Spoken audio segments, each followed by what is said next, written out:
What's up, gulaman? Yan, quick video lang ng ating PvP last night sa ating live stream.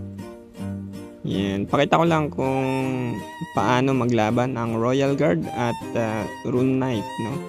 So bilang Royal Guard, mahirapan talaga ang mga Rune Knight na pumalo sa Royal Guard ngayon, no? Dahil sa unang-una ay anti-physical ang Royal Guard dahil sa kanyang shield reflect, no? Anti-melee kumbaga.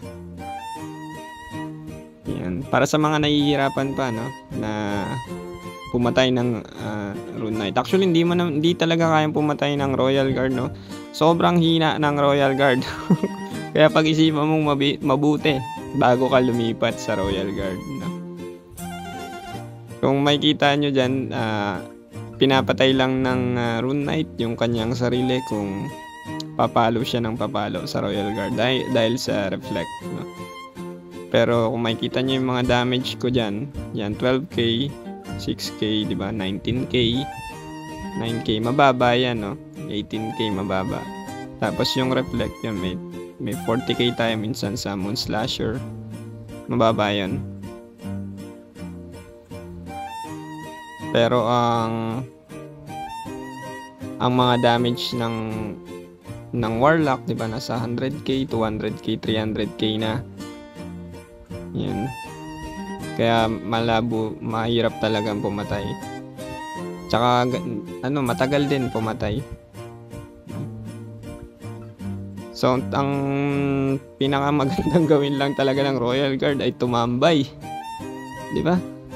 Magpa-cute lang dun sa mga PvP events, diba? At mang-stun, mang-vacuum, diba? O kaya mang-burn ng mana kung meron kayong Dark Priest. So, pwede rin naman yung Gloria Domini. Yan yung mga magagandang cards. Yan. Tapos pagka Warlock, ito ang ating kalaban. Yan. Meron din tayong test sa Warlock. Sa Warlock, medyo nahihirapan pa ako kung paano siya ka-counterin. Unang-una kasi, mahirap ipangpatay nga ang Royal Guard na tank dahil walang damage. At kahit anong pilit mong lagyan siya ng damage ay mahirapan talagang pumatay, no? Kasi nga mabagal din ang kanyang casting at nakafix sa 100% ang attack speed. Yan, kung makikita nyo dito, yan. Halos siguro matatagalan din talaga ang Warlock na patayin ang Royal Guard, no? Pero in the end, counter pa rin ang Warlock sa Royal Guard, no? Kung makikita nyo dyan, halos hindi ko rin mabawasan ang Warlock, no? Yan, kahit gumaganyan na yung HP niya, no? Ayun, bakat ang bawas ng Warlock. Yan, makati pa rin. Kahit na gumamit tayo ng mga shield dyan.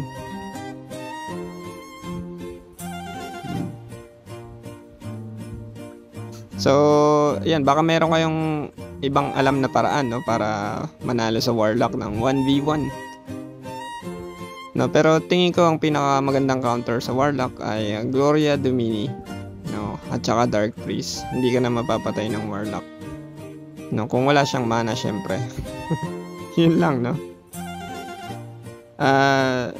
Pero syempre, dahil bago pa ang Royal Guard, no, marami pa tayong experiment na ginagawa sa ating build at sa mga, syempre, sa equipment. At i-update natin ulit ang ating Royal Guard pagka nakagawa tayo ng magandang build pang PvP at PvE. Yan. At sana mag-update, no? Sana may baguhin ng konti, kahit konti lang sa Royal Guard. Or kahit bagong item lang. Hindi natin alam kung ano yung magandang accessories na paparating sa Doram, ang tawag dito, 120 Divine Accessories Equipment. Yan. Hindi ko pa siya na-check eh. Yan. Yan lang for our video, no? Tapusin nyo na lang at husgahan, no? At i-comment kung ano sa tingin nyo yung magandang way para mas tumigas ang Royal Guard, or mas maganda ba siyang mag full tank or half DPS, or hindi ko alam, no? I-comment nyo, tulungan nyo ako at palaganap natin ang Royal Guard. Alright,